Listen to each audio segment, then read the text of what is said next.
Welcome to our regular council meeting for April 27th, 2026.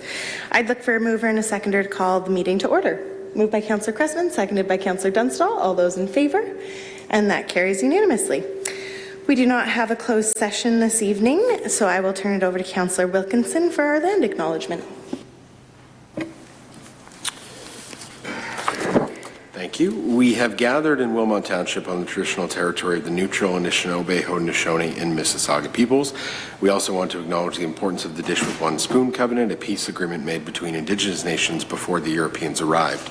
It characterizes our collective responsibility to each other and Mother Earth, that we should take only what we need, leave enough for others, and keep the dish clean.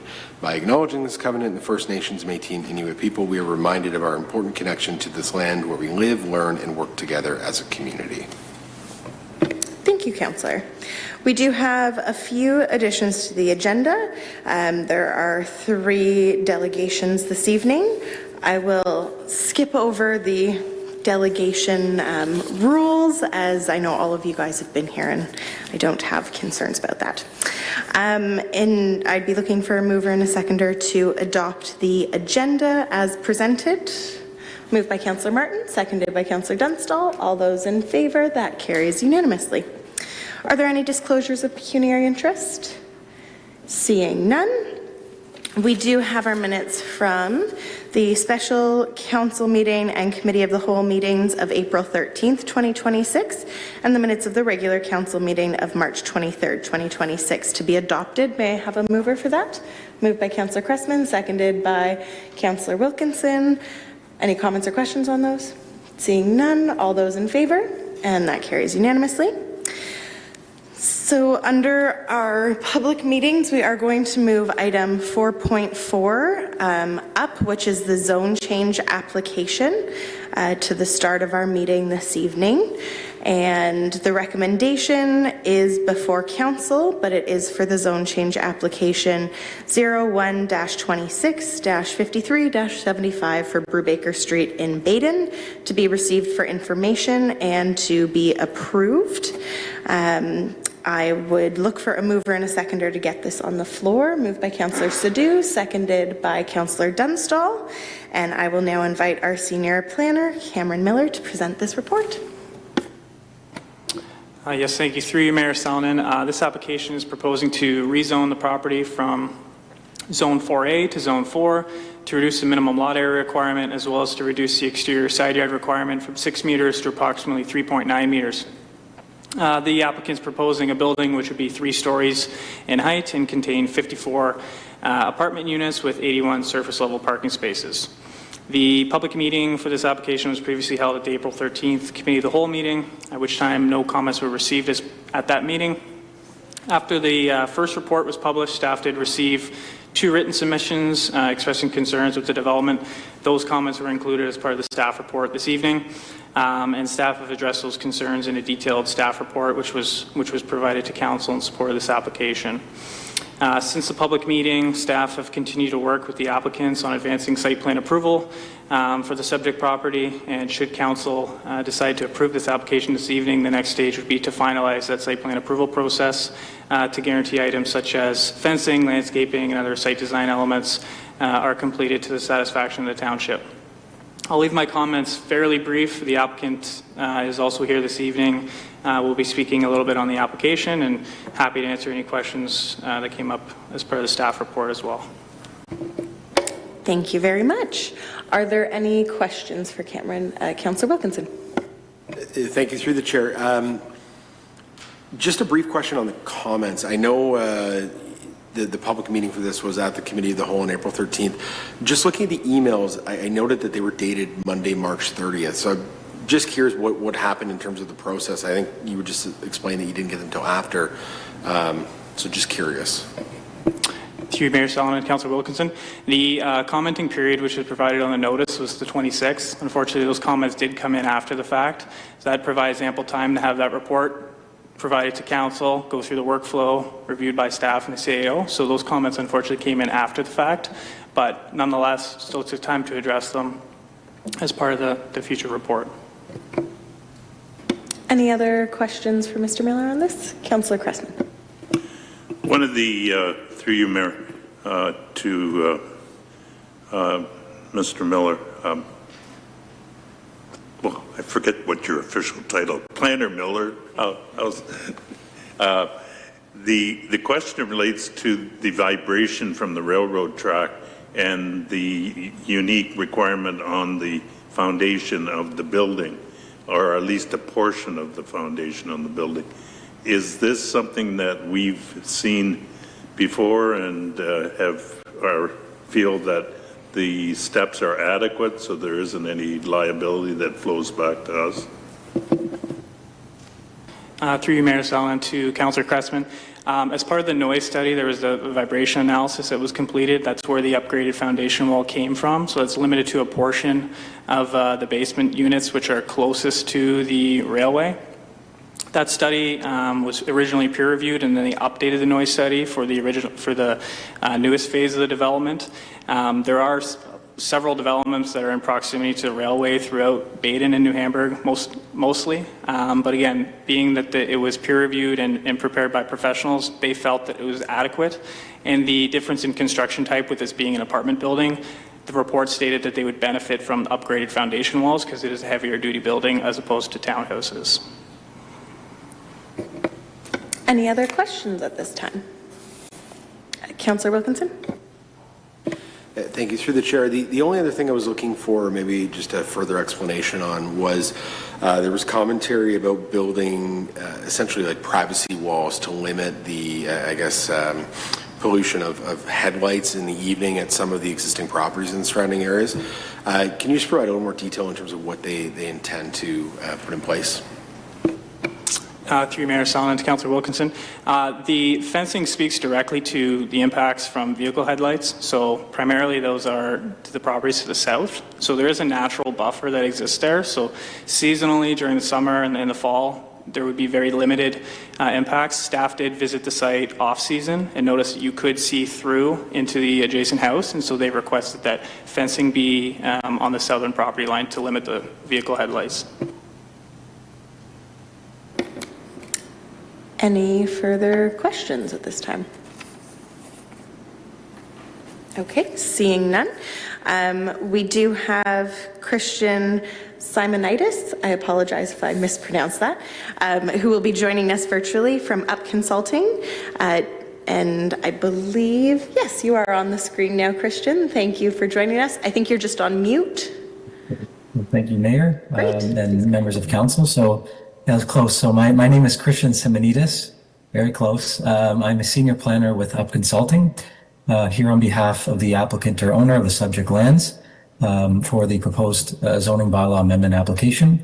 So I was here virtually 2 weeks ago at the April 13th Committee of the Whole meeting and provided my presentation on the proposed development as well as the requested zoning bylaw amendment. I don't have a presentation for you tonight. Again, nothing has changed since our time in the last 2 weeks, but what I would like to note is that we support staff's recommendation for approval, and as noted by Cameron, the applicant, the project team, etc., has been working very closely with township staff through the site plan approval process to address any remaining comments from agencies, etc. But again, pending the approval, should you approve the zoning bylaw amendment tonight, we'd continue to advance that site plan application. And again, I just will be available for any questions or comments, but again, we concur with staff's recommendation for approval. So thank you. Thank you very much for joining us, Christian. Were there any questions for Christian directly? Okay, I'm not seeing any. So without any further questions, Council, I would call the vote on this item. All those in favor? And that carries unanimously. We do have item 10.1 tonight, which is our presentation on our corporate communications strategy. And I will now call on, my apologies, I'm hearing the additional person we're waiting for on that report is not yet here. So we're just going to move on to the next item and we'll come back once our consultant has arrived. So that would bring us to our correspondence. So this is item 12.1. Did council wish to raise any comments or questions on the correspondence this evening? Councillor Wilkinson? Thank you, through the chair.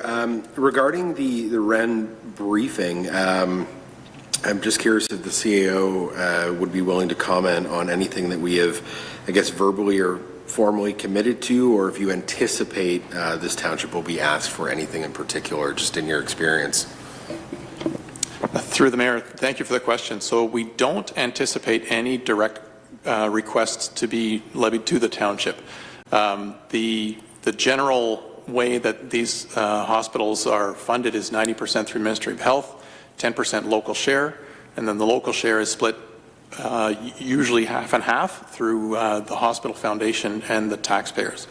In this case, the general approach is going to be to work with regional council on that. So there's one meeting rather than 8 meetings to discuss that. So it's expected that that discussion will be at regional council, not at local councils. Councillor Cressman? Yes, through you, Mayor. Further to the point that South Waterloo is looking at some expansion on their own, does the pie get smaller because of that, and therefore we aren't anticipated carrying part of that load, but the pie in terms of support is diminished? Would that be a kind of a vernacular in terms of the description? I think I'm looking at the same pie that you are. I think that the approach that we're taking here is that there's the new Waterloo Regional Hospital, and then there's Cambridge Memorial Hospital. If the idea was the people of Cambridge shouldn't have to contribute to this because they have their own hospital, then they wouldn't contribute to it. But the idea here is all of these hospital facilities will serve the whole region, so the whole region should pay for all of these hospital facilities. So Cambridge, as regional taxpayers, would contribute to the new hospital in Waterloo, and people in the townships and in Kitchener-Waterloo would contribute to the Cambridge Hospital addition in the future. Thank you. That answers the question, because I was thinking, well, we lose South Dumfries or North Dumfries, etc., in Cambridge, and they're committed to supporting South Waterloo is the old name. Sorry, I apologize. Any other questions on that correspondence, councillors? Okay. On to our consent agenda items. We have items 13.1 through to 13.6. Did anyone on council wish to pull any of the reports? Councillor Wilkinson? Thank you. Through the chair, looking to pull item 13.2 regarding the sponsorship policy in particular. You may speak to that. Yeah. Okay. In general, certainly in favor of all of these policies because of the increased revenue opportunities for sure, and hoping that we obviously prioritize and look at local options first and foremost. However, one concern was raised to me by a local donor on the sponsorship policy. There's a particular line that basically referenced what would be prohibited would be promoting religious, political, or other potentially divisive messages specific to any group or faction. So I think in spirit, this is obviously not a bad thing, but I'm wondering if potentially we need to look at further refinement to it.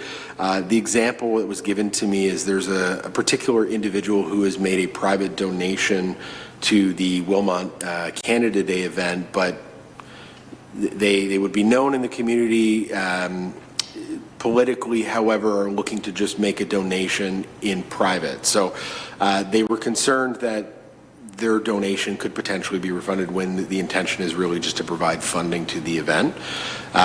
So I'd be curious to hear what Director Catania's thoughts are on this. And then also just a thought that's occurred to me as well is I know in the past we've had local religious organizations attend these events and more as a community ambassador outreach type of setting. So I want to ensure that this won't necessarily overlap in terms of them renting a booth or potentially providing sponsorship in the future. Through you, Mayor Sallin, to Councillor Wilkinson, I think the spirit of the sponsorship policy is any time that we're going to enter into any type of sponsorship agreement, we want to make sure it's not detrimental to the township's public image. And I think in the case of our sponsorship policy and some of the restrictions, we're looking at making sure that the township in no way is endorsing a specific candidate per se, a political candidate, or looking at any type of divisive messaging that might come out from a political or religious piece. So we will obviously, when we look at the diversity of our Canada Day, we do accept that, but we want to make sure, I think from the spirit of this policy, it's more of the divisive messaging that comes with that, and then we can take a look at our procedures and making sure that anything that was attributed to a sponsorship, that wouldn't be promoted. Through the chair, as a follow-up, do you anticipate potentially needing to change this clause at all from the way it's written? Or is it sort of setting out a very clear set of guidelines as to what you can and cannot do at an event if you sponsor it? Through Mayor Sallin to Councillor Wilkins, I'm not sure if we really need to change anything in the actual restrictions there. I think from our own internal staff perspective, we can apply that from a procedural perspective and look at from a policy the guidelines that state about political, religious, and any type of divisive messaging that would come with a sponsorship, and that would be obviously something that we would not entertain. Any other questions on item 13.2? Councillor Dunstall? Thank you. Through you, Mayor. And I'm piggybacking off of Councillor Wilkinson. I too received a call, and it was from someone who had run previously and didn't win and is not running anymore and is not a candidate. And he was questioning it as well. So what you're telling me then is if you were not a candidate and not representing any political party, even though perhaps in the past you did, that wouldn't be an issue. Through you, Mayor Sallin to Councillor Dunstall, correct, that would not be an issue. Perfect. That's all I need to know. Thank you. And I guess just to be super clear, I have an additional question piggybacking because I know that both our local members of Parliament, provincial and federal, often donate to Canada Day among other events like hosting free skates. I'm assuming that's not an issue when they're the elected official of the community? Through you, Mayor Sallin, we do not want to discourage sponsorship and obviously funding that comes in. And I think sometimes with our free skates that happen, these are individuals that would actually permit at the ice and then promote it under their own umbrella. It's, again, we've had local MPs, MPPs sponsor different events or programs, and we do allow that. I think where we would draw the line again is even if they're the local incumbent, it's when it comes to any type of taking a political stance or any type of divisive messaging or anything that is perceived for the township to endorse, that we want to make sure that we have clear boundaries and in place so that we don't show any type of conflict. Okay, thank you. Councillor Martin. I was moving on to another one. Is that okay? If there's another item you'd like to pull, absolutely. 13.1, renewal of agreement with Garden Wilmot. I simply wanted to express appreciation for the many volunteers that the Horticultural Society has. And I'm glad that we're continuing this relationship. I hope they feel good about us. I certainly feel good about them. And so I just wanted to speak positively about it. Very good. Any other comments or items to pull from the consent agenda? Okay, seeing none, I would look for a mover and a seconder. Moved by Councillor Wilkinson, seconded by Councillor Martin. All those in favor, and that carries unanimously. I still don't see our earlier agenda items, so we're going to move. Oh, she is here? Oh, apologies, I was just looking to the wrong location. We do have our communications consultant with us now.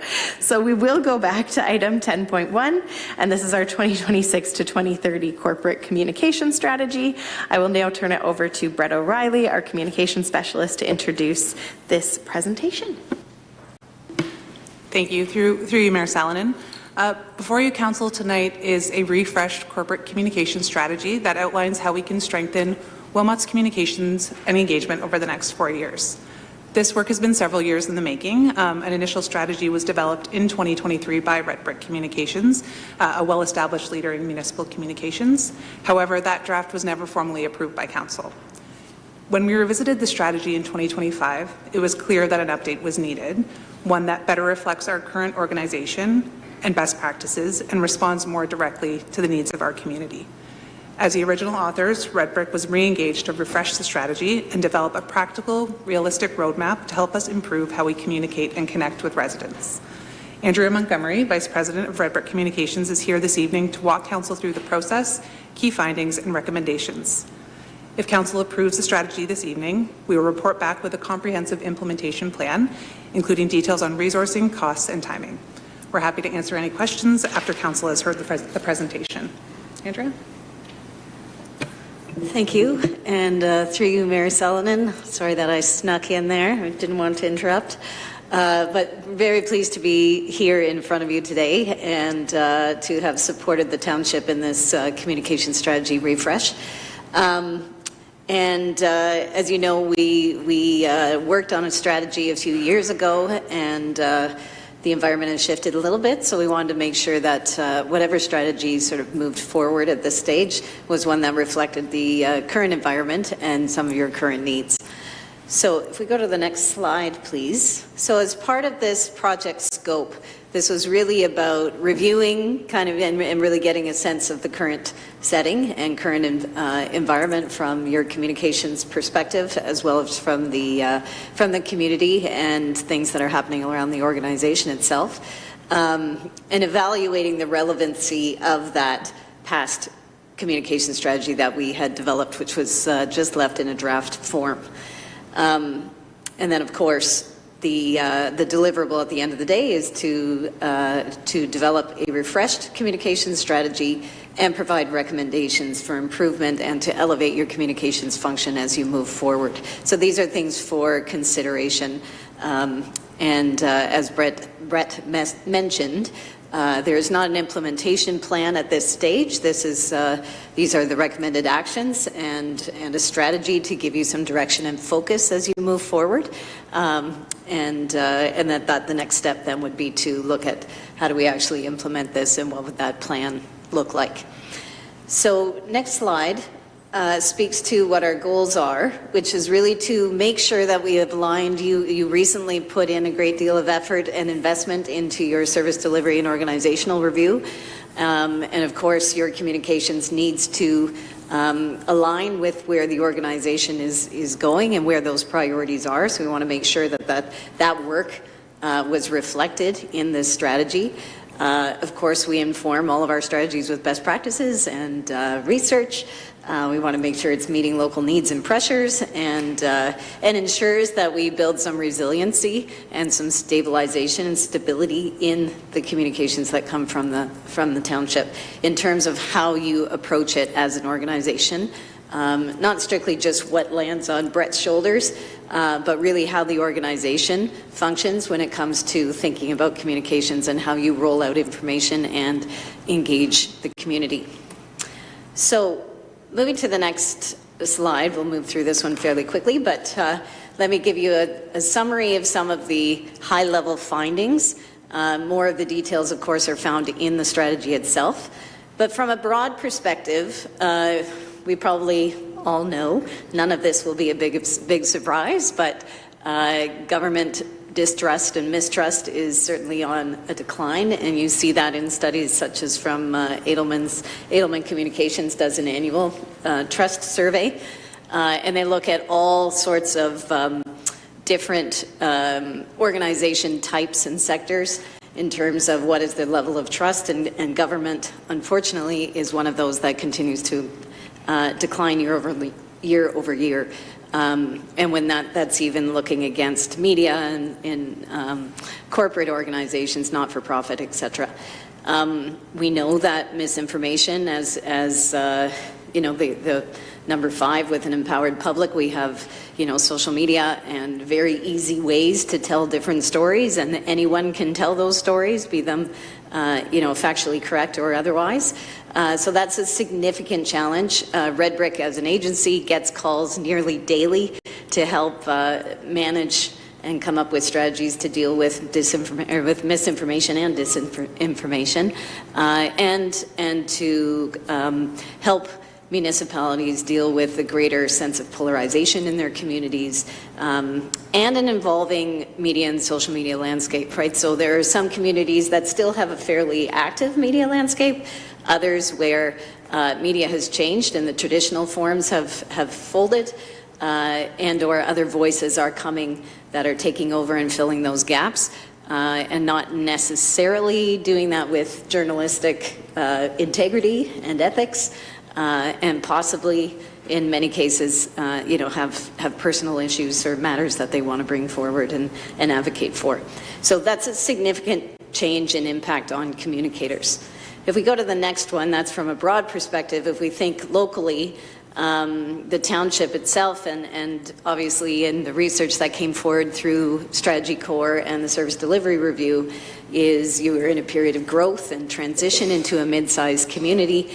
The role itself in terms of communications has been in flux over the past several years. So when we came in, there had been a change recently when we first started working with you, and that has continued to shift. I think there's been about 4 different roles and functions for communications. 4 different individuals have taken on communications roles over that period of time. So there has been that sort of sense of flux, and there hasn't been really a good sense of, like I said, stability in communications for the township. When you think about growth, we also think about the expectations that the community has. So as you bring in more members of the community and a diverse community, those expectations from what they expect for engagement, having a voice, getting information from their township also changes and often increases. And right now you're in a place where, when high-profile matters arise, the daily operational needs for communications tend to fall behind a little bit, and that's often a capacity. That's really a capacity issue where Brett can only do so much in a 7 or 8 hour day, and has certainly been working extra hours to ensure that as many needs as possible get met.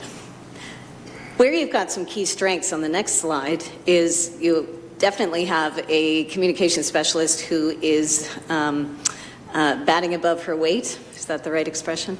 And anyway, she's highly skilled for a specialist position, and you've definitely been benefiting from that skill set and expertise for sure. She's been able to improve overall branding and professionalism that comes from the township in your communications materials, and has worked really hard, having come with a journalism background as well, to really establish some strong relationships with your local media, which has been helpful in helping tell the township stories. You do have a really strong sense of community and community pride here. People really love to live here, and they want to be connected to what's going on here and care about the quality of life here. And then on an operational, tactical standpoint, it's not a small thing that you have a new website, and those are massive projects. That is a core communications function, so the fact that that's an improved piece for you is an important one to highlight. Key risks, if we go to the next slide, at the end of the day, communications is about building trust and mitigating risk. So the risks before you are the ongoing ability to maintain and strengthen trust with the community, and every municipality has to work harder than they have before to maintain and build that trust, and unfortunately losing trust happens much more quickly than it does having to build it, and certainly the effort it takes to rebuild it if it does get lost is significant work. So we want to make sure that you're set up in a position where we can mitigate some of that risk related to trust.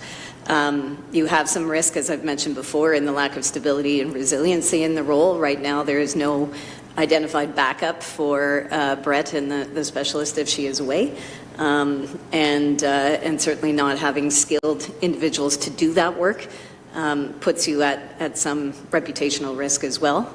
And that just means that you have heavy reliance on one person, which brings with it a high potential for burnout, for potential turnover over time, and these are things that we want to mitigate and reduce that type of risk as we go forward.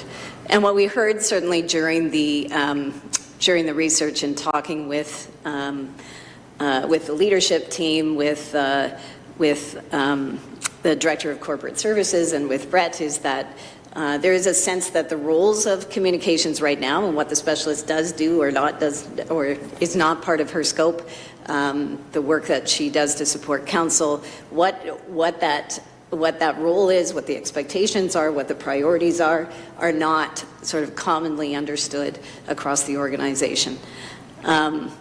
And so what all that means kind of at the end of the day is that there are missed opportunities to be telling a stronger quality story about the township, about all the work that you do to deliver a higher quality of life here, to protect residents, to all the achievements that you are doing to bring value for taxpayers' dollars. And we want to make sure that those stories get out there. Those achievements from all the different departments are being told and being understood, and that's all part of that part of building trust.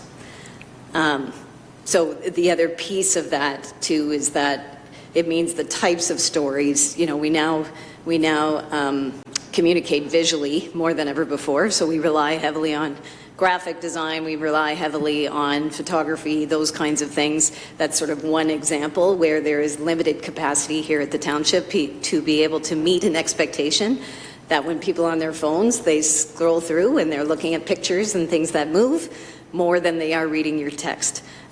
So we need to have those skill sets in-house to be able to tell those types of stories, and that's kind of a basic function of how people are consuming content now, and you want to be able to meet the needs of your community from a communications perspective. That's just one example.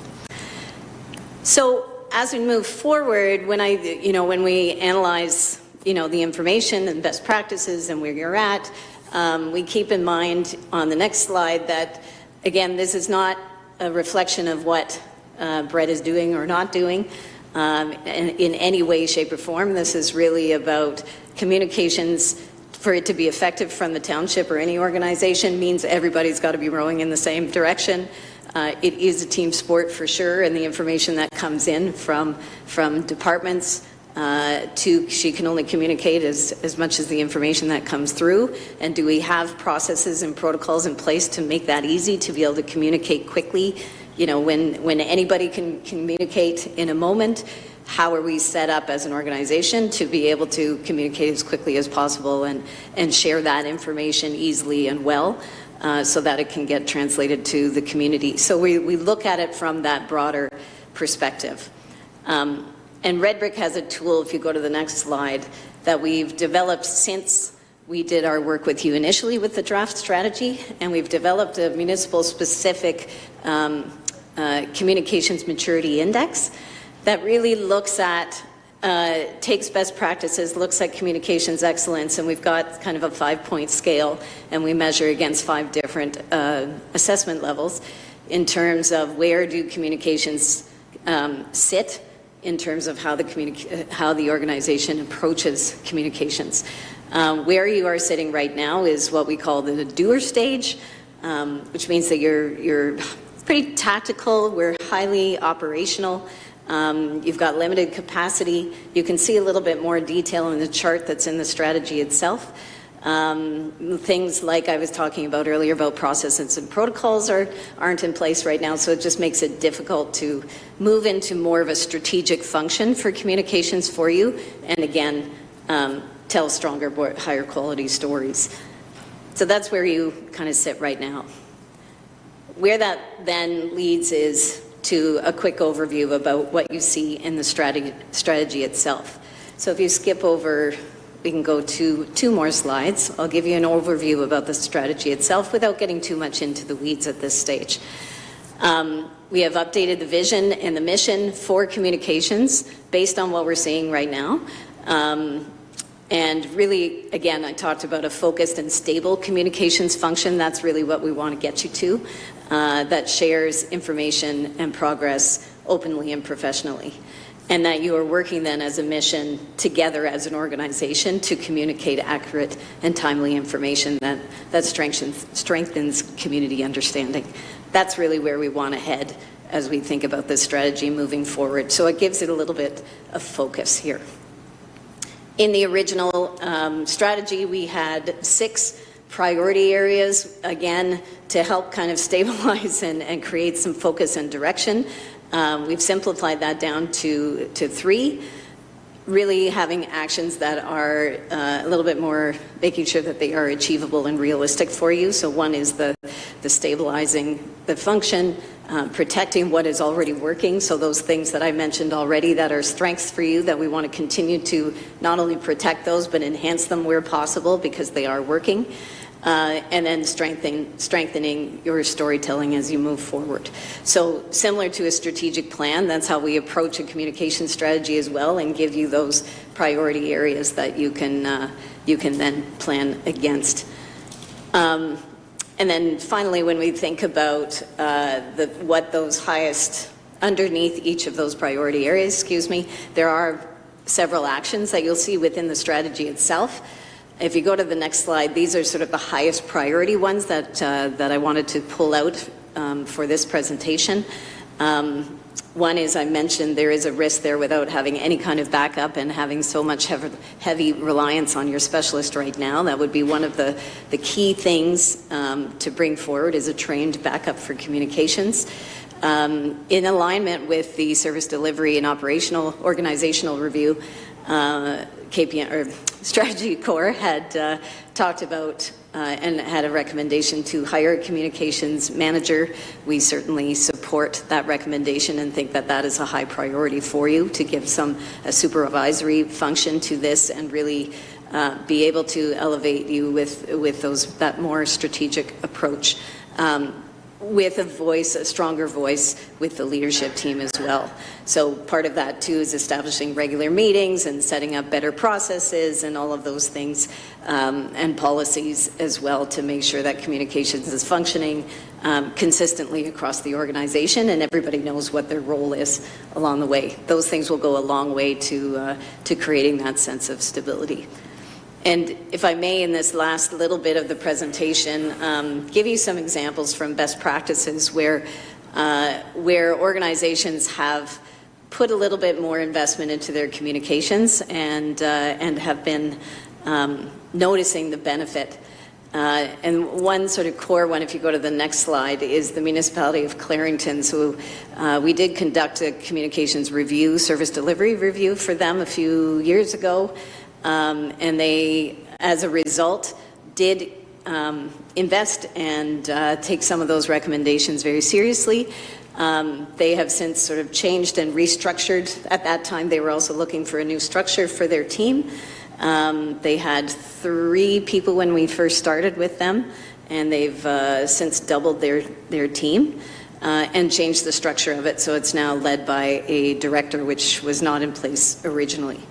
And the way this quote comes from them, in terms of they have seen a difference in their community, in terms of the fact that they are now able to be more responsive, tell more strategic stories, is making investment in the community itself, and they're seeing a difference in that. So a few examples include they had a lot of challenges with misinformation. And lots of rumors going around in the community. They put together a strategy to really think about that and think about how they were going to address that. That takes some time, that takes some skill to do that, to step back and plan, which is not a luxury that Brett has very often, and be able to tell some strong stories. Now they've been able to, they've put out a newsletter. You see some examples of how they've been able to sort of switch the narrative in the community and address some of the core challenges that they had, and help people understand all of the things that they have available, such as the beachfront yoga, and helping people understand there was a rumor going around that the coyote was going to be the new mascot. So they were able to use a little bit of light humor, but also get this sense of they used a bit of fear of missing out, and when we take a strategic approach, we can use sort of human psychology in our storytelling. They've been able to humanize, like I said, use a bit of fun. They have stronger graphic design. and strong visuals that are now resonating with the community. And as a result, if you go to the next slide, you'll see that 83% of surveyed residents in a pulse survey since they started sort of doing their elevated communications now say that they trust the information that's coming from the municipality. And that was not something that was happening 3-4 years ago. So it makes a difference. It's something tangible that you can see in the community when we can start to do this. And if you go to the next slide, they did a recent presentation at a conference that I was at for municipal, or Brett was there too, for municipal communications, and talked about how they are now getting this type of feedback, which one does not see very often in many municipalities, to follow the municipality for the most up-to-date information. So they've been able to build that trust and shift the narrative and get more people to subscribe to their newsletters and get the information and going to them as the trusted source. The last two are just very simple examples. If you go to the next slide, County of Frontenac and South Stormont, again, are places where they are telling stronger stories, more human stories. South Stormont didn't used to have a council catch-up. And these are types of things that, you know, when we have communications that have capacity to be able to tell these stories, that helps council, it helps the community, and it shows that the people that are working for the community are real people. And those really resonate highly with community members. And the last one comes from Niagara-on-the-Lake that does have a team of 2. And again, this is showing sort of some of the visual storytelling. The middle one is a video of when they were wrapping up the ice season and what that looks like. So again, these are types of stories you can tell if you have sufficient capacity and skill set available to you, which at the end of the day, next slide, leads to greater trust and confidence, which has been the theme from the get-go. So I hope this is helpful. And certainly open to any questions that you have. Thank you. Thank you very much, Andrea. Were there any questions? Councillor Dunstall. Thank you, through you, Mayor. Thank you, Andrea. That was great. And Brett, I always think you do a great job. So one of the things that I learned from Red Brick, I attended an information session. Something that they said to me that stayed with me for social media was they said that if someone puts something negative and you engage, that it just, I'm not going to change their mind, and they're not going to change my mind. And so it becomes a very toxic thing. And I had just wanted to share that I have contacted people privately when they've posted something on Facebook, either about me or about a decision. And when I DM them and speak to them one-on-one, 8 out of 10 of them have removed those comments. They just need to be able to speak, and they need more information. So I would encourage many of my peers, if someone does come and attack you, and I think we've all experienced that in all of its glory, from someone who was turfed from the candidate committee, I think that when we actually reach out one-on-one and have those conversations, that it makes a big difference, and I think that it also addresses your trust issue. I just want to say that. Thank you. Thank you, Councillor. Any other questions, Councillor Cressman? Yes, I debated about asking this question, but through you, Mayor, I asked it the last time, and we have a large elephant in our room because of the land assembly, which we have an NDA on. And as such, that's something we can't get in front of or control the narrative, or at least put our side of the narrative out in front of the populace. And so I see that as a big liability, and that we've lived it as this council. And I aspire to have the type of communication that we can build trust and answer questions eventually for our constituents using the tools that are available to us. And I feel sorry for Brett. You're fighting an uphill battle, but I don't want to be a defeatist. I think we have to use as many of the tools possible So the question I have, so that's the commentary. The question I have is, where does strategy, you know, I've been involved with different boards where you get speaking points, and everybody's to be singing from the same song sheet. This is what we say we have our differences behind closed doors. Unfortunately, you can't have that in council because they're in the public forum. But at the end of the day, when you come to an agreement and it's voted on, that is the agreement. And that is the message that goes forward as part of it. And that's a hard lesson to learn, but it's something that you learn over time. And so I guess what I'm looking in, do some of these municipalities have strategy? I think we had the service report talked about political strategist in terms of this, and I'm wondering how that fits into this. Does the strategist kind of, is it layered on top of the communications department? Is it shoulder to shoulder with the communications department? Is it one and the same? So I guess that's my question. Through you, Mayor Salonen, I think if I hear you correctly, and correct me if I'm wrong, you're talking about a couple of things. One thing is a bit of government relations and advocacy to other levels of government, and your strategy around that versus your communications strategy versus or with your communication strategy. Is that accurate? Is that fair? I would Before say, I answer?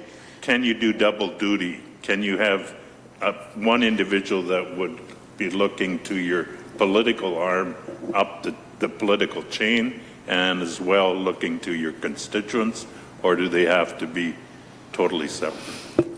So through you, Mayor Salonen, typically we do often in other municipalities, and I can give Halton region as an example since I used to work there, and I'm still in touch with how they do things. Typically their GR and sort of policy work with other levels of government is supported by communications, but it's not done by communications. That said, it's also not uncommon that you see some where there is a government relations function, it does work very, very closely and hand in hand with communications. Sometimes it can be led by the same person that has sort of an eye to both. It's a bit of a fine line to walk, but definitely because they need to be thinking about the advocacy to other levels of government while at the same time doing the day-to-day communications to the community and making sure we're continuing to build trust and listen and, you know, public engagement. So it's a lot to place on one person's shoulders for sure, I would suggest. But Red Brick, for example, we are not a GR firm. We do support clients that have files where they are advocating to, you know, the province, for example. And we support those files. We help them tell that story. We have strategy around, you know, telling those stories. But we are not the ones that have, for example, the relationships with, you know, ministerial staff, for example. And a GR person tends to have that type of relationships, which is a little bit of the difference between communications and GR. I hope that helps. Yes, through you, Mayor, I think I've seen it where it's usually a hired consultant that is hired to do the GR for a specific area, maybe a specific topic. Yeah. And then somehow the messages as well, the communications is more council decisions and municipal actions as they feed back to the constituents. That's Yeah, and through you, if I can just expand on that, I'll give another example at Halton when they were, and I think there's still remnants of this conversation going on, but CN Rail building that big thing in Milton, the transit hub, what's it called? Intermodal. Yeah, the intermodal transit hub. So that was a significant thing. Communications did help with that, but really it was led by the chair's office. Like that, all that advocacy and all the GR stuff was led out of the chair's office. Communications did support that to some extent. but you're right. Often, depending on the matter, you may bring in, a third party to do that GR part, and then have communications support that. But I will say, just from where you began with, having messaging for council and making sure kind of everybody's on the same page, that message about communications is a team sport. Includes council, of course, right? That includes you are a team here. All of you are a team, hopefully rowing in the same direction for the benefit of the community. And the more that the community sees you rowing in the same direction, the more trust and confidence they have in you, that this is a well-managed township.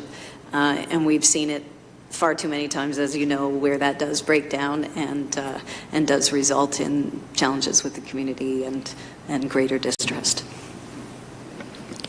And just also to point out, GR in terms of job descriptions within our organization does live with the EO, but also that's in concert with the CAO's office and with Office of Mayor and Council.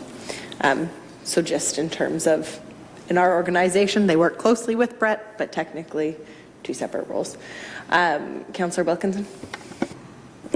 Thank you. Through the chair.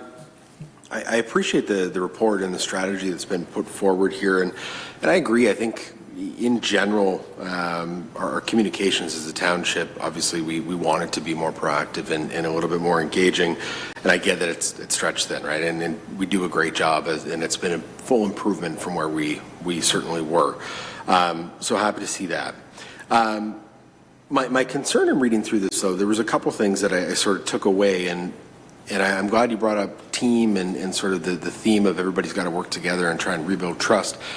The only thing I noticed that was missing from this is that there was no consultation done with the public or council for that matter. And I think there's some key issues potentially from the public perspective that are missing. And really, I mean, at the end of the day, we're a township, our business is to serve the general public and the taxpayer. So I would be genuinely curious to know what their opinion is and sort of what they expect out of the communications role and what they want to see coming out of the township. So I'm curious your thoughts on that, and maybe also curious why those key stakeholders really weren't consulted in the draft of this. But then I also noted one other thing that I'll sort of feed in if you want this for your response, but I also listed that public engagement actions are fairly low priority. I mean, speaking as someone who sits around this horseshoe, honestly, I want all of the public feedback I can possibly get. Like, the more people that we could get involved, the better, because then we know that we're making decisions that are truly driven by the folks that put their trust in us. So I'm just curious your comments and thoughts on that. Mm-hmm. Through you, Mayor Salonen. Yeah, so the scope of work for this particular project didn't include a new communication survey. We had done that in the original version. And so what we did was really look at recent communications, and you had a questionnaire that went out with your strategic plan, and so there was some look, and there were some communication specific questions asked at that time, and so we drew from that, from the community, and then also drew from our findings from the original survey that we had done at the time to kind of fill in that gap that was not part of the scope of this particular project. And then also obviously speaking with CLT and hearing some of the feedback that they've gotten when in working out in the from their staff and working in the community and what they're seeing in the day-to-day work that they're doing.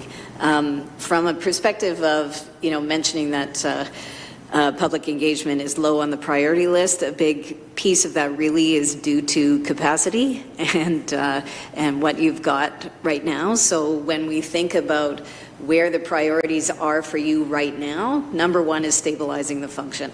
There's no question about that. Brett is overstretched on a regular basis. She's working a ton of extra overtime. There's not, like I said, there's not that backup function.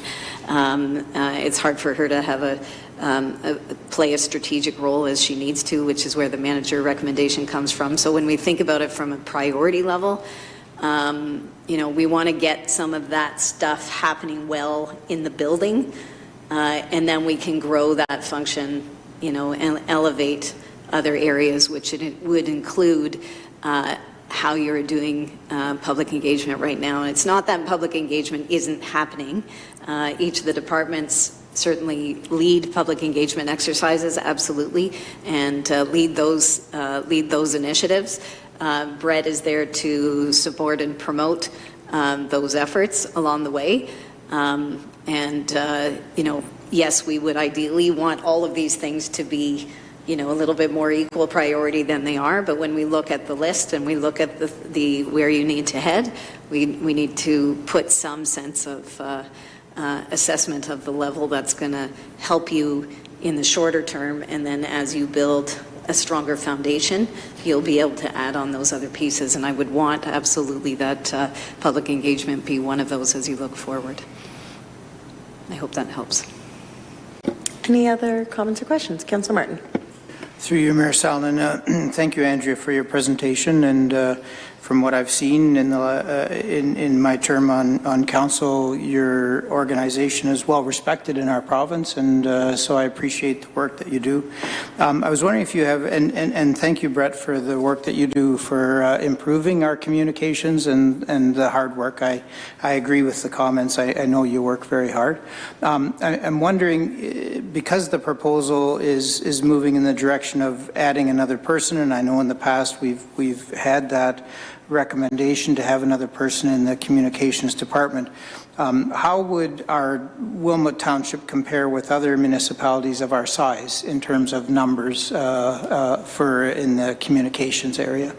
Yeah, through you, Mayor Salonen. I think you saw through Strategy Corps' work as well that it's common for a municipality of your size to have 2 communications people. I think they brought up Midland, and now I'm drawing a blank on the second one, which is in the report. Do you remember the other one? Strathroy? Strathroy Caradoc, yeah. So those are 2 examples that Strategy Corps brought forward. There are certainly other examples. I brought up Niagara-on-the-Lake, for example. They have a very similar size. Those municipalities also have a manager in place that's supported by a more junior role, such as a coordinator or a specialist.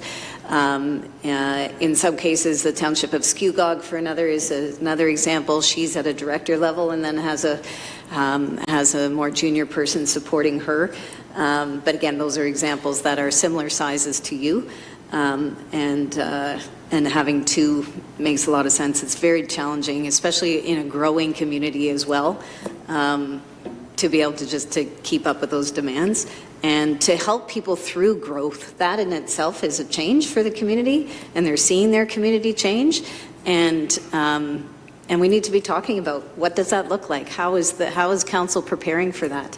What is your vision for growth in the community? How are we talking about that? We're working on that particular problem in North Grenville, for example, and they actually need a third.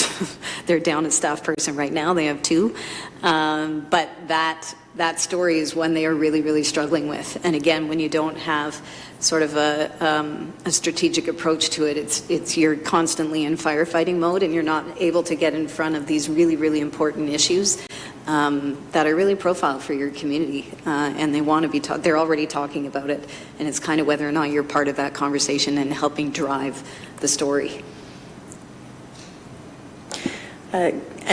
Sorry, Councillor Wilkinson. Thank you, through the chair.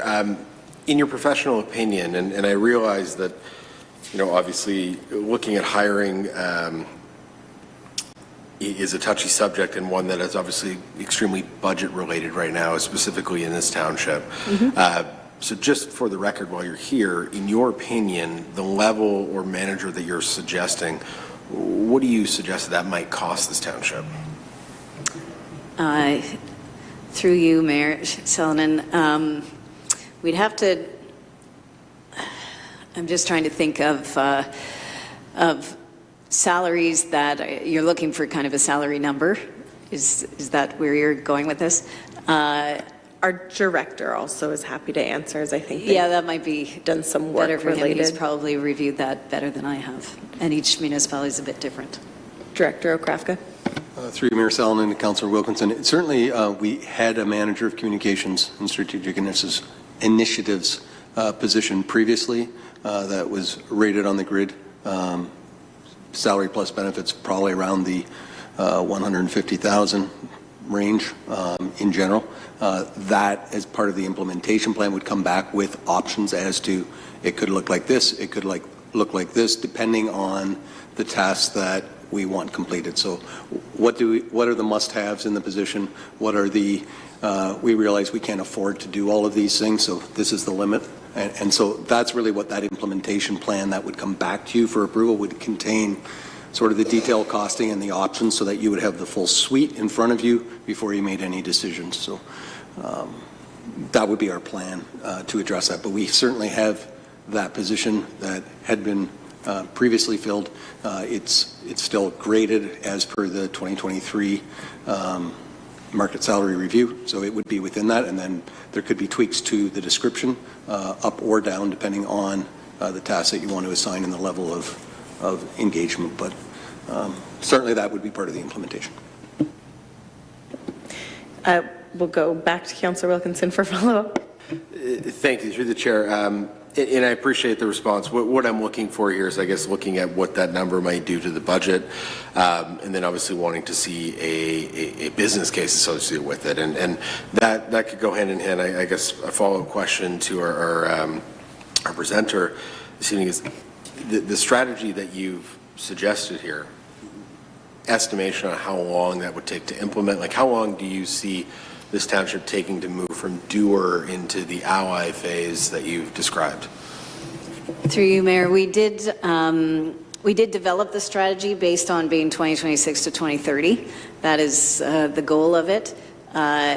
If that is also dependent on some capacity improvement within the function. So piece of if it remains as is in terms of your current capacity and resourcing, it is that you're at greater risk that you won't be able to address all of the things and the pieces that are within this strategy right now.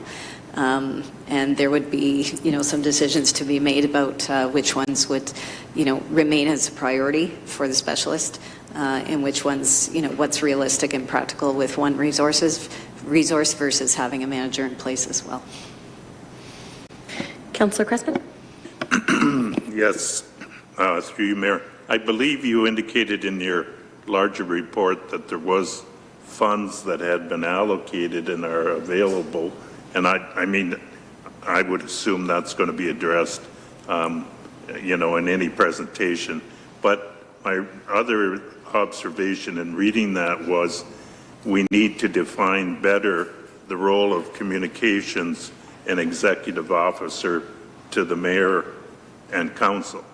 I think that those boundaries weren't clearly delineated. Was I reading into something, or did I thought I read that in the report.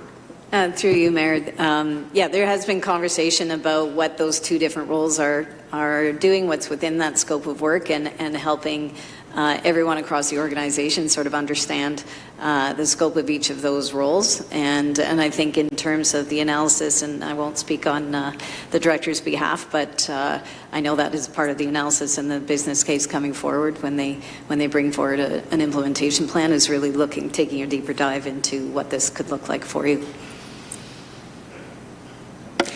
Any other questions at this time for Angela? Okay, not seeing any. Thank you very much, Andrea, for joining us. Just in line with, since we're already talking about it, I will bring forward the actual report on the agenda, so we can just dispense of this entire item now.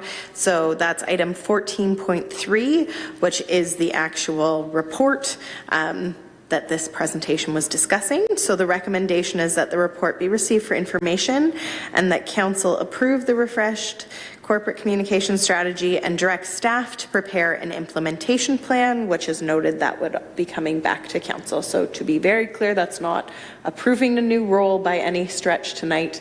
That is just allowing staff to proceed on the next step. So I would look for a mover and a seconder to get this item on the floor. Moved by Councillor Dunstall, seconded by Councillor Martin. And Brett, did you want to add any additional comments to the report? No? Okay.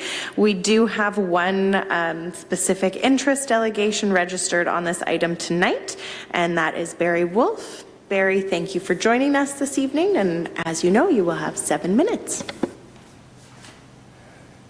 It's tough to follow a 45-minute presentation in 7 minutes. First comment is to Lillian. You made an observation that communication involves many times resolving issues by allowing somebody to talk to you, you give them information, they talk back. It's two ways. Excellent. Good evening. What we have before us this evening is a report which is the latest version of a management process about how to deal with an issue that arose 5 years ago. That was to deal with community frustration, anger, and deep-seated distress. It led to the removal of the last council and the arrival of this one. In 2016, the council at the time made two huge mistakes. It signed a contract for the creation and installation of art pieces by Createscape, and they signed in that. They agreed also in that contract to provide an educational component. Their mistake was, number one, it did not consult with the citizens before making that decision, and two, the township never did provide the educational component. So there was no citizen buy-in, there was no participation, no ownership, and therefore it was subject to, very easy, to stress. To deal with the fallout and the anger and the frustration, council contracted First Peoples Group to tell them why there was a problem and what to do about it. They passed a motion, and it consisted of two recommendations. It recognized that the municipality did not consult before making a decision, and it made recommendations to create a working group, the product of that, which you're going to hear later on this evening, a successful conclusion of that, although in spite of a CAO's efforts to maintain the current path to get rid of it. And the second one is critical. Committing to transforming community engagement and consultation processes in Wilmot Township in a way that encourages greater openness, accountability, and citizen participation in decision-making before the decision is made. So, how did the administration implement it? Evidence of what has happened, the CAO published a report in the Township of Wilmot 2023 Capital Budget Request Form. The project was called the Prime Minister's Path Consulting Services and Storage. And she gave three justifications for the 100,000 request. One was a symbolic action, two was a substantive action, and the third was a systemic action. Really good words. Let's get to the third one. The systemic action was commitment to transforming community engagement and consultation processes in Wilmot Township in a way that encourages greater openness, accountability, and citizen participation in decision-making. That was the rationale for the 100,000. Total compliance with the First Peoples Report. This will be achieved through the implementation of the township's communication and community engagement strategy currently underway with Red Brick Communication. That was the first report. There is another document to indicate what happened. In the budget report for 2022 capital program, the unaudited, there were two items, an organizational structural review, which we've heard reference to here tonight, and the contract was awarded to Whitesell, and they asked for $65,000. As we all know, they never did get the final report in early Q4 and had to hire Strategy Corps for another 100,000. The other part in that same report was a comprehensive corporate communication strategy. What happened to the title? No community engagement and participation in the decision-making process. The contract was awarded to Red Brick Communications, and the stakeholder consultation is substantially complete, and the project is on track for presentation in Q4 of 2022. The original report to council and the taxpayers said it was going to be one thing. The actual scope of the program by the CAO changed from the original foundational problem was lack of input in decision-making before decisions to a public relations, government relations policy about general communications out, at, to people, no opportunity. As Lillian says, you want to solve problems, you've got to give them a chance first to give them the input. That report, Communications Strategy for 2024-2027, had 6 priorities. The 6th priority is the key one.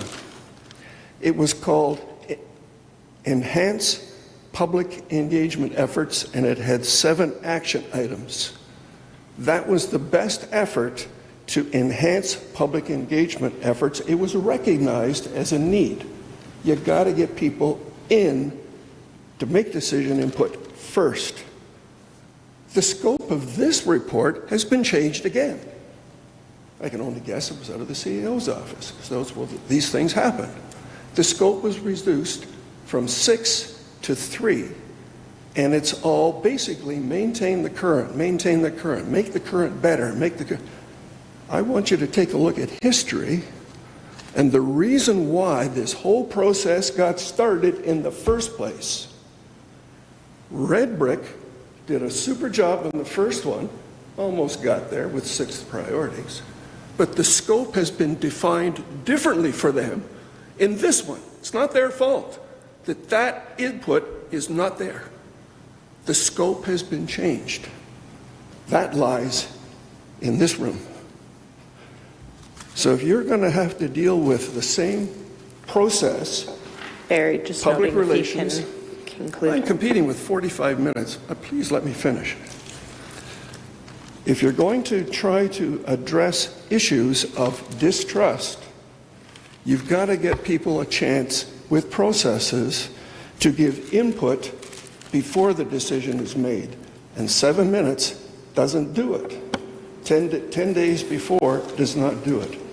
My recommendation to council is receive this report for information only.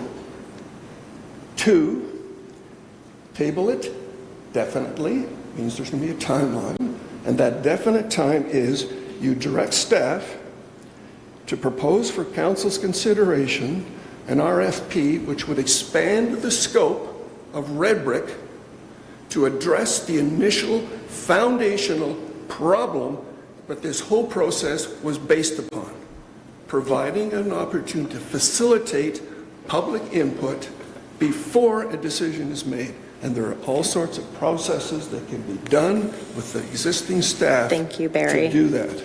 Your time is, I've given you additional time beyond. Is there questions, councillors, at this time? Okay, seeing none, thank you very much, Barry, for coming to delegate. And do we have any other questions on the report before us? It's already been moved and seconded. Councillor Wilkinson? Thank you. Through the chair. I'll be honest, I share a lot of the same concerns that our delegate has raised, mainly just from around the need to sort of develop and enhance a public engagement side of this.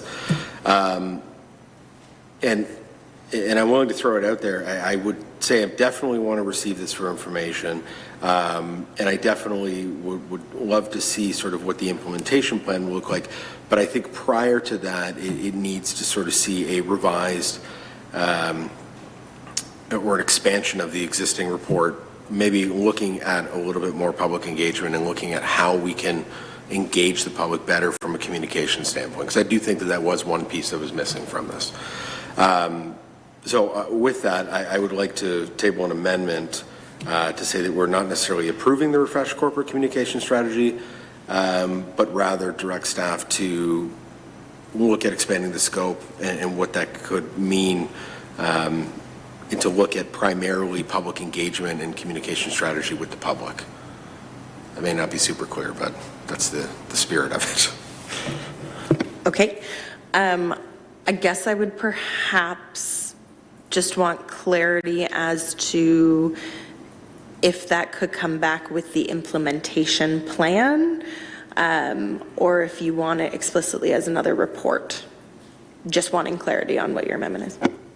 Through the chair, I think it needs to come back as a report, because my concern is that the motion as stated says we're approving the refreshed corporate communication strategy.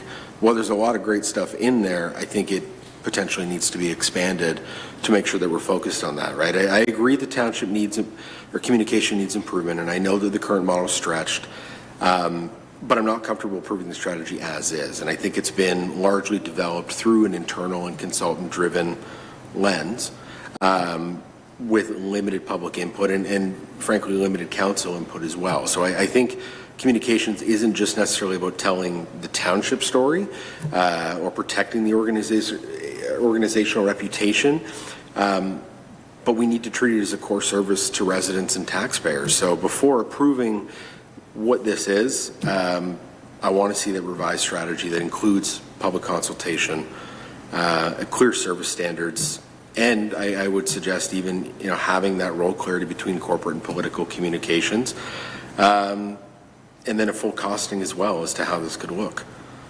So that's what I'm looking for before I could get on board with this. But again, I don't want to discount the work that's already been done, just looking for another step. Okay, is there a seconder for that amendment? Seconded by Councillor Sadhu, so this would be speaking to the amendment. Are there any comments or questions? Councillor Martin. Through you, Mayor Salonen, I can appreciate, Councillor Wilkinson, your point of view on this. I agree that public consultation is important. I would worry if we're asking for public consultation without being clear on what we're asking them. Like tomorrow evening, for example, we have public consultation with the official plan. I wonder if there's a way of putting this together and making, maybe even adjusting the amendment to focusing on specifically the public consultation piece with the implementation plan. Because if we simply go to the public now, I'm not sure that the public will engage, or some people might, but what are we asking them to engage on? That's... Councillor Dunstall next. Thank you, through you, Mayor. I'm having a problem here. I fully have always been supportive of public consultation, which is why I send out a newsletter every month. However, I have sat here and had this whole gallery filled with people who give us their input, even if it doesn't have anything to do with us, where we can't even implement anything or change anything.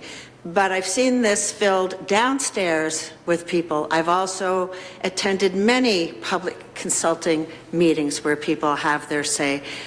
So I'm not quite sure what I'm missing here, that we need an additional report. I believe Andrew mentioned that it would be coming back with costing and that kind of stuff, so that covers that piece. I'm just not sure what I'm missing, Councillor Wilkinson. I'm something, obviously. Councillor Wilkinson. Through the chair, I appreciate what you're saying. Yeah, we get engagement, there's no doubt. But we're talking about an overall communication strategy that has no public input to suggest what the public, who are the owners of this corporation, the taxpayers who fund this function, what they want to see in this. I mean, we're basing it on reports or surveys that were done 6 years ago, 5 years ago, and then a poorly responded to strategy plan survey.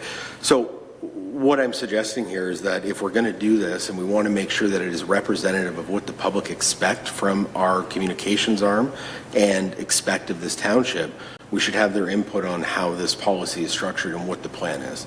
Because all I'm essentially reading is, yes, it's a professional opinion. Yes, it's clear that the corporate leadership team and the mayor were engaged on this. The public and council were not. We're basing it on outdated old surveys. I want to make sure that it's clear that if we're going to strategy and providing information to the public, they can tell us directly what they want to see from us and how they want that structured, and potentially identify what's missing. If we want to rebuild trust, I mean, we have to ask the people whose trust has been broken what they expect of us, and that's not in here. Councillor Dunstall. This has been talked about now for a very long time, so I really don't want to extend it in any way. However, you know, I'm also aware that the mayor and our senior leadership team are running an organization and are the administrative arm of our provincial government. So they have their hands tied too on specific strategies or the things that they're working on. I still believe that we have a robust commenting, and I know that our staff always go out and hold public meetings, whether it's Director Catania, Vanderwall, Martin, those are out there. So I would not be supporting this amendment. Councillor Cressman. I see, through you, Mayor, I see an element of this that I can see as important, but I see communication strategy as iterative, that you continue to look at what you've done, what's been successful, what hasn't been successful, and you feedback and constant improvement, call it what you want. And I think you have to start. We've started something, we have something, we've made improvements and from where we were, and to go back and to square one, to my mind, isn't where we want to be right now. I think what we want to do is try to move forward, but always be looking at ways of improving or evaluating. And I think there was metrics in there. How do you evaluate whether your message is getting across? What can you do to improve it? So I would say I would be looking at getting something back from staff on this in terms of what the cost of would be to move forward. And it's not don't let perfect be the enemy of good. And I think we just have to look at ways we can move forward with the mindset that we can always work to improve it and fine tune it and meet the needs of our constituents. Any other additional questions or comments on the amendment? The clerk did just want clarity on the language for the amendment. Thank you. Through you, Mayor. Councillor, I just wasn't sure if it was for staff to report back with an additional expanded scope in next steps, or if you were looking for staff to proceed with public consultation. Through the chair to the clerk. I guess it's twofold. I mean, I don't want to necessarily proceed forward without knowing more information regarding the cost. So it would be, I guess, a report back to even just at the next committee of the whole meeting to discuss what the cost would be to explore this option, and then we could proceed forward from there. Okay, through you. So if this is okay. It wouldn't be the next committee of the whole because that's Monday and the agenda is already up. So if I can, through you, Mayor. So to amend the second clause of the motion to read that Council receive the refreshed corporate communication strategy and direct staff to report back with recommendations to expand its scope, specifically incorporating public consultation, define service standards, and detailed associated costing. Okay. Seeing no other comments, I will just add in mine. I certainly appreciate where this is coming. I think it is missing we got some of the context from our delegate, but I think some of the additional context. It was a pretty extensive community engagement that Red Brick originally did that informed the foundation for this work, that included a lot of stakeholder engagement, whom those individuals in those service communities and groups are still the people in those positions. I don't necessarily see the core crux of the issue changing or the insight from those stakeholders changing. I would also say that council and frankly even staff continue to hear feedback daily from members about how to improve our processes, and again, that I would also say influences and feeds what's before us. In terms of, want to be really clear, I myself wasn't engaged beyond council on this refresh. This was instead staff taking an action that council actually was partway through quite a few years ago now, but this council saw the draft, had comment on the draft in a public open meeting.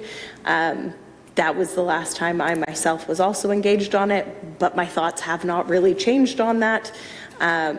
And I would say that in this refresh, again, there was the concept of keeping it financially viable and not doing an entire new communications report. I would also say there is the very real, which I think was reiterated both in the report and the presentation tonight, aspects of we do have limitations that council would first and foremost need to decide if we're looking to expand our resourcing capabilities to allow some of the expansion that's being discussed. So for those reasons, I personally, to Councillor Cressman's comment, instead of letting perfect get in the way of good or great, I think I'd rather see this item that has been 5 years in the making come back to council with an implementation plan. And again, it does not mean that internal policies and processes cannot be improved upon and changed. But I don't necessarily want to see waiting for what a budget item to go back to get this next stage would necessarily be, when I think that's in-house work that can be incorporated into a very legitimate work plan, and depending on what resourcing we as council decide is appropriate to put. So not that I'm against the intent, but I won't be supporting for those reasons. But with all of that, I will call the vote on the amendment. All those in favor? All those opposed? And that's defeated. So we are back to the main motion, which has already been moved and seconded. Any other comments or questions on that? Seeing none. All those in favor? And all those opposed? And that is carried. We did have a delegate who wasn't here earlier. I'm just checking to see if they are here. They're supposed to be online. Special general interest, okay. So just noting that the delegation 11.1.1 Enable Canada Tour had registered as a general interest delegate. They were supposed to be virtual. They have not joined the meeting at any point this evening, so we will move on. We've already dispensed of correspondence, which is item 12. We've dispensed of consent agenda, which was 13. So now we will move into reports. Our first report is 4.1, which is the Prime Minister's Path License of Occupancy, and this is report CAO-2026-15. It's quite an extensive recommendation that council has seen already, so I'm not going to read through it word for word, but I would be looking for a mover and a seconder to get this on the floor. Moved by Councillor Cressman, seconded by Councillor Wilkinson, and I will invite our CAO to introduce this report. Thank you very much, Mayor Salonen. By way of background, back last July when Council passed a resolution authorizing the staff to proceed towards reestablishing the Prime Minister's Path project, part of that related to a terms of reference for a steering committee. The steering committee terms of reference were struck, and that in turn mentions the handoff of the project to an organization that's arm's length from the corporation. So essentially, Council's will that this become a community project rather than a municipal project. And that's the essence of what tonight's report is about. It's recommending the granting of a license for the parkland next to the administration offices here. And it's the use of that park property, or the shared use of it, because it will continue to be used as a park as well, for the purpose of reestablishing the Prime Minister's Path project, and also granting the custody of the statues that are right now owned by the township. As the mayor said, there's a lot in the recommendation, so I'll touch on some of the main components of it in a bit more detail. The report recommends that the arm's length organization be CreateScape Waterloo Region. CreateScape is well established, it's respected, it's local to Waterloo Region, and has a demonstrated commitment to this project over many years. The property itself, the format of the recommendation is that the park property be the subject of the granting of a license of non-exclusive occupancy. So CreateScape would share the occupancy of that property. Part of it is a public park, and part of it would be essentially the statue garden for the Prime Minister's Path project. The custody of the existing statues, right now the township owns statues of 9 Canadian Prime Ministers, and we would be granting custody of those statues to CreateScape. They in turn will do fundraising and add more statues to the collection over time. The term of the agreement is proposed to be 20 years with, that's the initial term, 20 years. So that's the commitment of this being a long-term project, but also with the possibility of extensions for further terms of 20 years, also allowable on mutual agreement of the parties. In terms of the reinstallation costs for the statues that were taken down, this was the subject of the council resolution from last July, and there was a follow-up report last August that established the approximate cost of that as $78,000, and that includes a contingency. And so the recommendation tonight really is just that council confirm its commitment and the availability of that funding, so that when the foundations are being poured to reinstall the statues, the township is prepared to pay up to $78,000 towards that cost.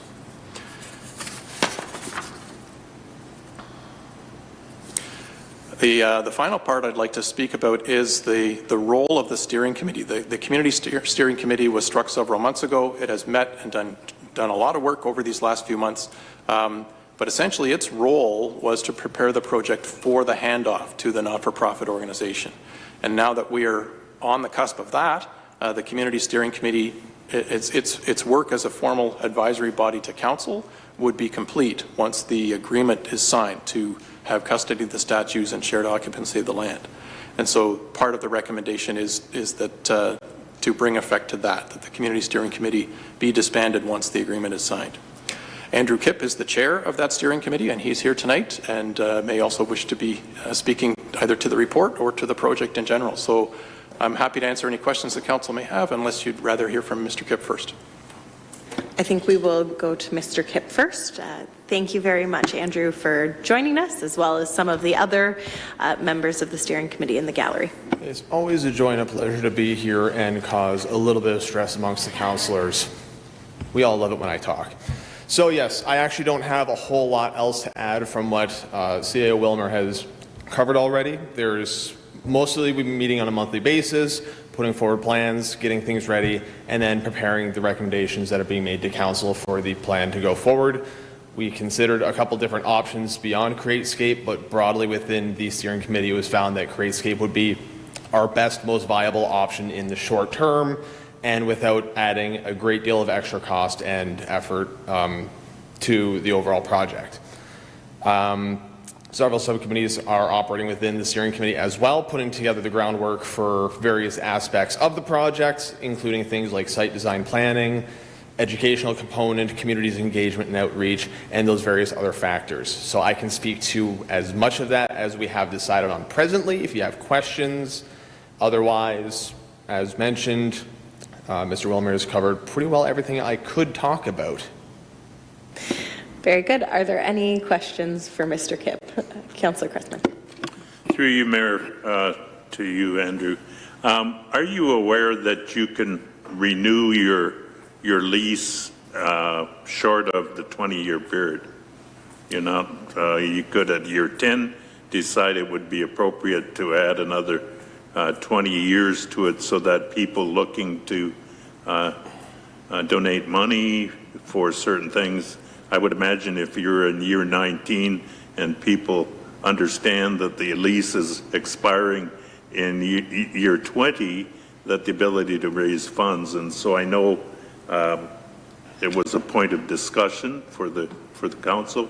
So are you aware that the 20-year lease can be renewed short of you're 19 or you're 19 and a half?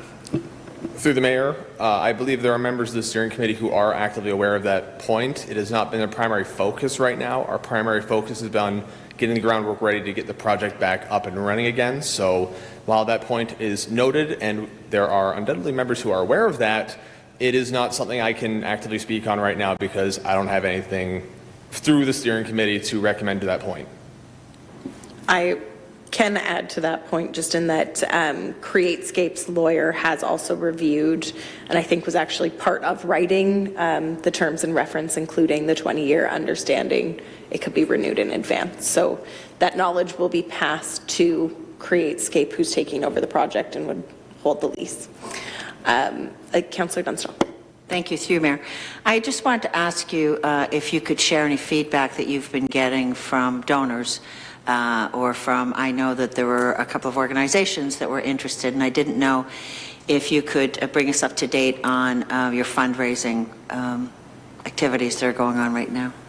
So through the mayor, I don't have anything specific on hand in regards to that. I know that we have our members of the fundraising task force subcommittee that have been in communication with previous fundraisers as well as potential future fundraisers.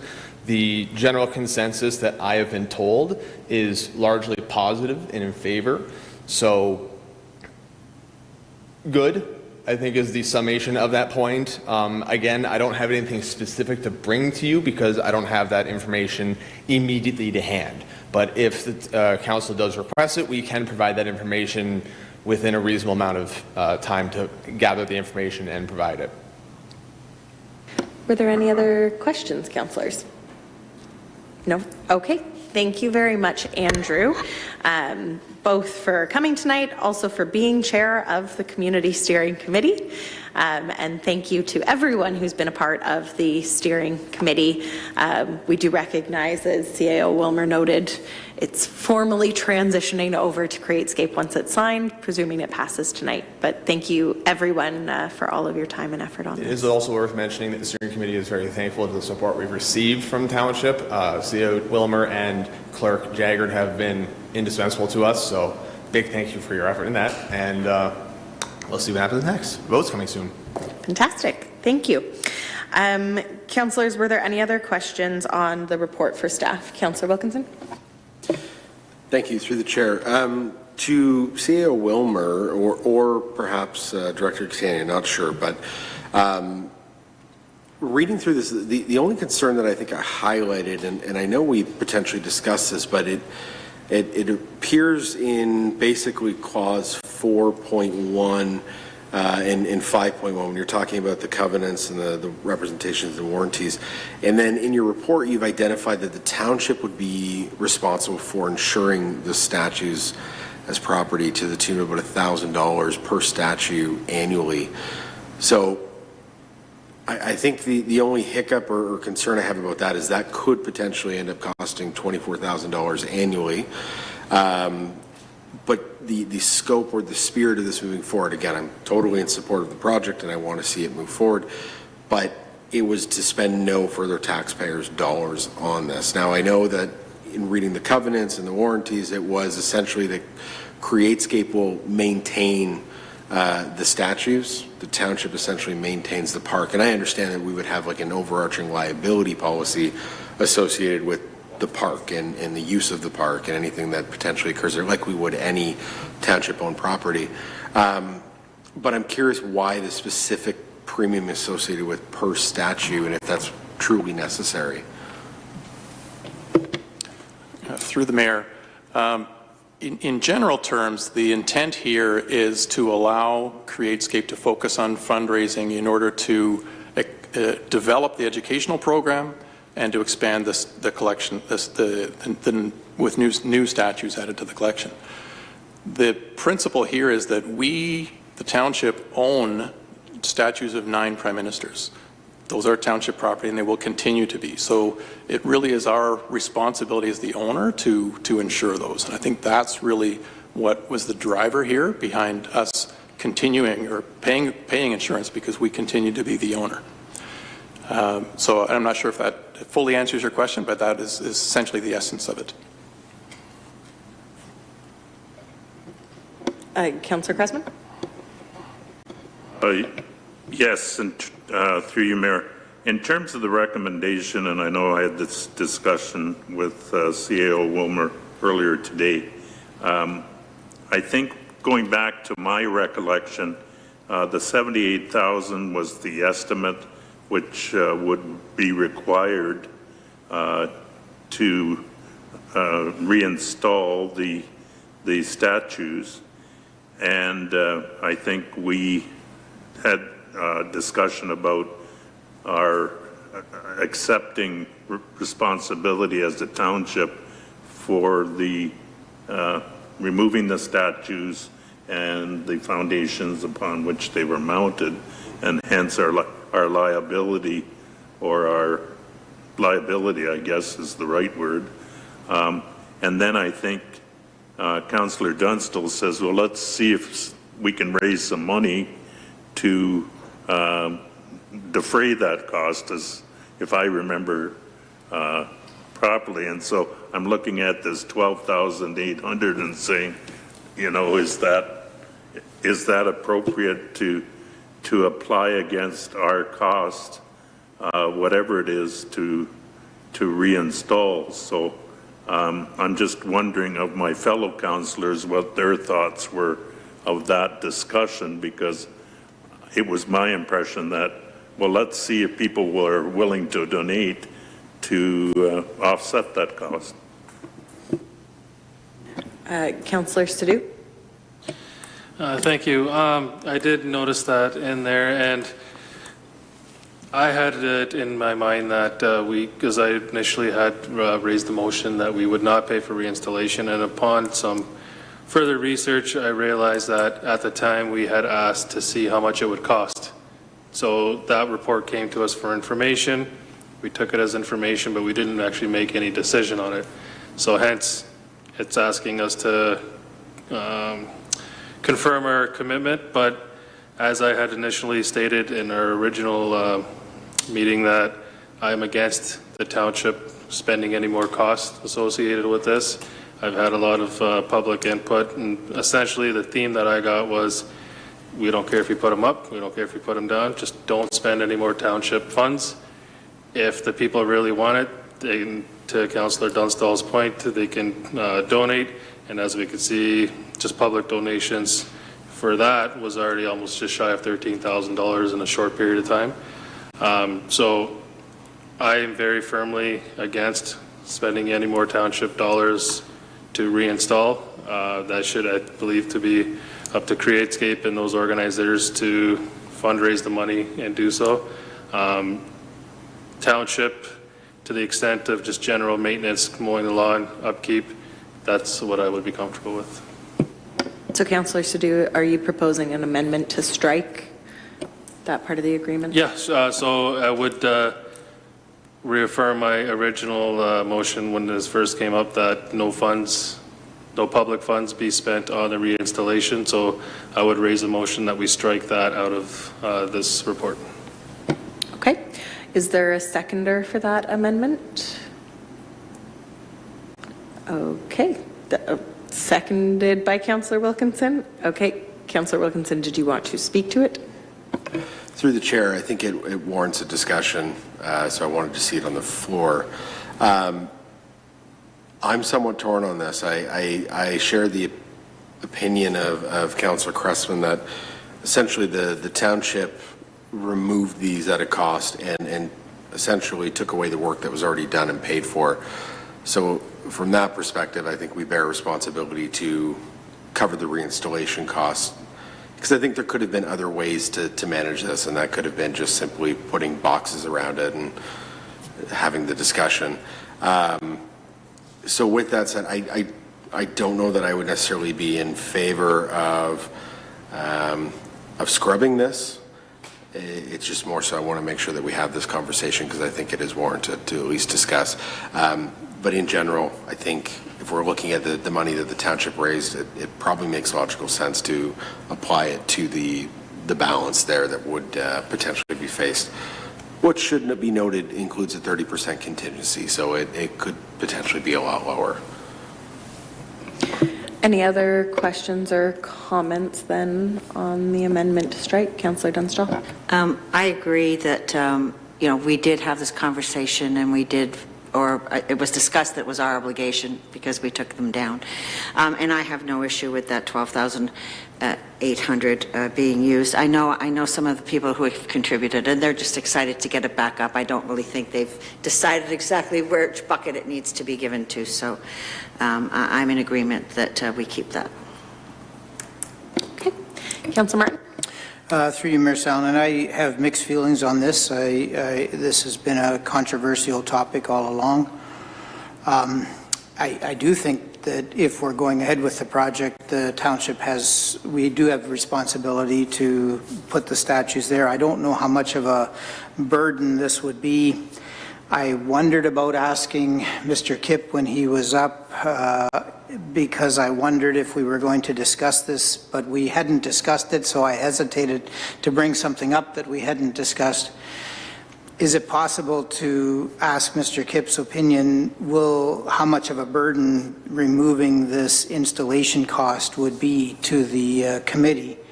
Could we have a further discussion on that before having the vote, or because as I say, for me, having the educational piece is a very important part of this project. But I also wouldn't want to bind the hands of the committee if indeed it's going to be $78,000 to put the 9 statues back up. I'm going to pass it over to CAO Wilmer instead, just recognizing the committee isn't going to be the one actually implementing. It'll be CreateScape, and we don't have a direct representative from them tonight, but I think CAO Wilmer might have some insight. Thank you, Mayor Salonen. The wording of this recommendation is quite intentional, that Council confirm its commitment. It seems fairly clear to most of us that Council made a commitment, but it's not 100% clear. And the reason is that the wording of the old resolution, the July resolution, and I'll read it. It says, the township will consider the logistical and financial burden of the reinstallation as a one-time expense to be covered from existing capital or operational resources pending the return of a staff report or quote of such work. And that report has happened. It's the word consider that's a bit problematic in here, that the resolution may have said the township will bear the logistical and financial burden and we'll consider this as a one-time expense. I think that was the intent, that this will be considered a one-time expense. Last time, no more public money. But it says consider the burden as opposed to bear the burden and consider it as a one-time expense. So that's the only reason why this report asked you to confirm it. If the intent of this, and I think the intent was, in July, Council committed to recovering the reinstallation cost, then you really, I don't know if you want to open up the argument about reconsidering a motion that you've made during this term of office. But it's just to clarify the wording. I think that's the only reason this is here at all. Councillor Cressman. Through you, Mayor, I'm wondering, no, my memory isn't what it once was, but I thought we defeated this motion about not paying for reinstallation. That was I know you raised it, and we talked about it, and that's why I think where the genesis of this motion was, that we had an obligation to reinstall, at the very least, the ones we removed. So that's my recollection of what happened back in July, but anyhow. Your recollection would be similar to mine, although my memory is not always correct. However, I did entertain the amendment coming forward tonight because it is in a different format towards a different motion. Although the spirit is still the same, I did see it a slightly different consideration point because of the motion before us. So just from a procedural note, but for those reasons, because I do know we did have a conversation certainly about it, I I struggle with it, but I'm leaning towards and continue to lean towards we did remove as a corporation these statues that were originally donated money to install them, and we destroyed those platforms as a corporation. So I do feel that there is a responsibility, in my perspective, to reinstall one time, take that burden to reinstall. So, but yes, just to your point of recollection and not actually a formal reconsideration vote, the reason I allowed the amendment on the floor was because I felt it was technically on a different motion. Were there any other questions or comments on the amendment before us? Okay, so I will call the vote then on that. Again, this is for an amendment to strike the part that council confirms its commitment to cover the cost of reinstallation of existing statues as a one-time expense to a maximum of $78,000. All those in favor and all those opposed? And that is defeated. So we are back to the main motion as it stands, moved and seconded. Any other questions or comments on this? Councillor Cressman. Do we need an amendment to determine that the $12,800 be applied to the cost of reinstallation? I would look to staff. Through the mayor, yes, you would. The way the recommendation is now, it's $78,000 plus $12,000. If you want the 12 to be part of the 78, that requires an amendment. And I would so move that the $12,800 be applied to the cost of reinstallation. Moved by Councillor Cressman, seconded by Councillor Wilkinson. Any questions or comments on that? Seeing none, sorry, Councillor Martin. Could we have a bit of clarification? This $12,800, the people that have donated this money, has it been clear as to what they donated the money for, or will they be feel betrayed if we use that money towards the installation as opposed to something else? Through the mayor, it's my sense that people donated the money to the project generally. And so I don't think it would be a betrayal if we're using it in this way. And if I understand correctly, some of those donations came in after the last time we talked about the reinstallation costs. But great question. Any other comments or questions on the amendment? Seeing, yes, that I believe the wording will be of the essence of that the $12,800 of public donations for the Prime Minister Path project be transferred to CreateScape, going towards the one-time reinstallation costs. It might sound a little bit nicer than that once our clerks actually hash out the wording, but that is the spirit of what we are voting on. Councillor Cressman. I'll have a question on through you, Mayor, of my amendment. Isn't it our cost and it's our responsibility, therefore this money doesn't get transferred, we keep it in-house? And yep, that's me trying to surmise all in once. Yes, that would be accurate. So it would be that the $2,800 be applied to the township's reinstallation cost.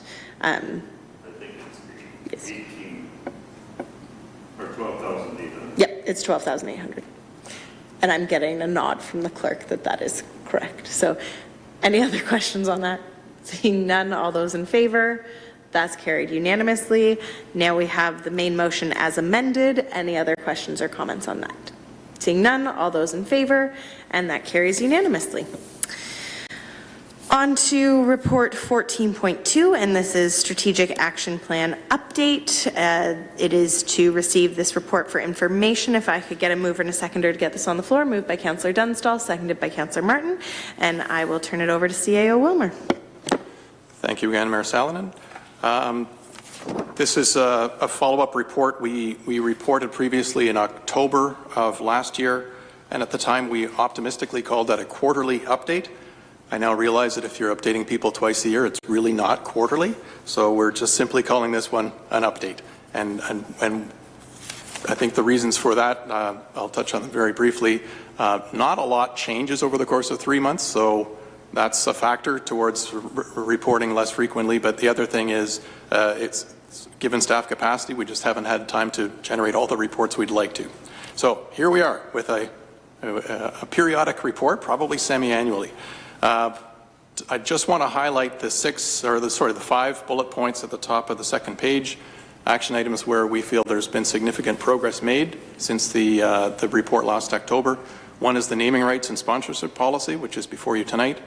The service delivery review done by Strategy Corps, which you considered in November and again in January. Enhanced public transit service, which we understand is on the way and planned for the fall of this year. The Level 3 charging station, which was a report fairly recently, a partnership with Grand River Energy. And then finally, another one which is a 4-way partnership with Wellesley Township, with Enbridge Gas, and with Sustainable Waterloo Region, enabling us to hire a sustainability manager on contract. So those are the highlights of this, the last half year's work. Thank you. Were there any questions from this report? Councillor Cressman. Yes, through you, Mayor. Nothing specific with this report, but when I clicked on the other one, I found the formatting of it seemed to be difficult because it seemed to be segmented in vertical, and so I just note about trying to get that in an easier reading format where everything flows across rather than on separate pages where you have one column and then another column. Anyhow. Oh, it's right. You got to go to the right. Yes. Okay. Egg on my face again. It's okay. It was a fair point because I was thinking it when I first started through the report and I got to the last page as well. Any other questions or comments on this report? Councillor Wilkinson? Through the chair, just a general comment. I think this is great and glad that we're seeing progress.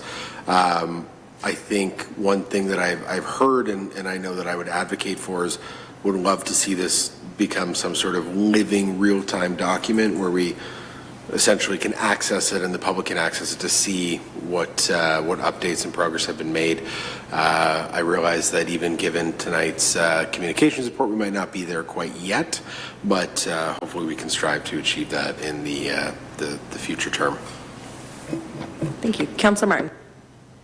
Through you, Mayor Salonen, I want to express appreciation for this report. I think it's very helpful and it's clearly laid out, so thank you for putting that together and bringing it to us. Any other questions or comments? Seeing none, again, this is to receive for information. I'd call the vote. All those in favor? That carries unanimously. We have already dispensed of item 14.3 and of item 14.4.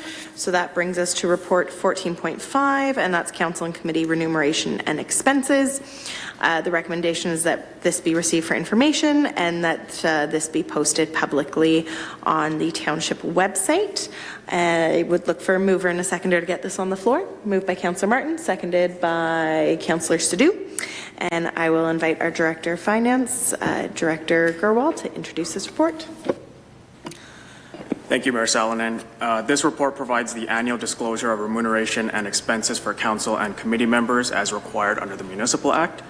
For 2025, we made a couple of updates to improve clarity and consistency, including capturing remuneration received by virtue of holding office, such as Innova-related remuneration, and removing administrative cell phone costs from the statement. These changes have also been applied to 2024 for comparability. There are no additional financial implications, and I'm happy to answer any questions. Thank you. Were there any questions, councillors? I did just have one. I appreciate the addition to your point for transparency, adding in the items. I mean, it's really the Innova, capturing the Innova Board of Directors amount. I'm just wondering if it could be noted on the public part on the website that it does not cost taxpayers, because that's coming directly from Innova and from their profits. So I just don't want it to look like it's hitting our books when it's not actually. I'd be happy to make that change. Thank you. Any other questions or comments? Okay, seeing none, all those in favor? That carries. All those opposed, sorry? Okay, that still carries. And on to our bylaws. We have multiple this evening, going from items 15.1 through to 15.8. I'd be looking for a mover and a seconder. Moved by Councillor Wilkinson, seconded by Councillor Cressman. Comments or questions? Seeing none, all those in favor? That carries unanimously. We have no notices of motion. In terms of announcements, I did just want to remind the public that we do have an official plan public consultation review tomorrow, and this is for the public to review the draft of the official plan. It's happening at the Wilmot Recreation Centre from 6 until 8 p.m. tomorrow, which is Tuesday, April 28th. Councillors, did any of you have announcements this evening? Councillor Cressman. Yes, 'tis the season of planting and farm activity, so expect to find farm vehicles on the road, share the road, and realize they aren't moving as fast as you are, and let's try to get through this planting season safely. Thank you for that reminder, Councillor. Councillor Martin. Thank you, Mayor Salonen. Amazingly, Canada Day this year will be held on July 1st, and we're in the next month. There's still time to apply if you want to have a booth at Canada Day, and also sponsor, have your name, your business advertised, or if you want to get a tax receipt and make a donation. So things are underway, and thank you to the Canada Day Committee, and the staff working on it.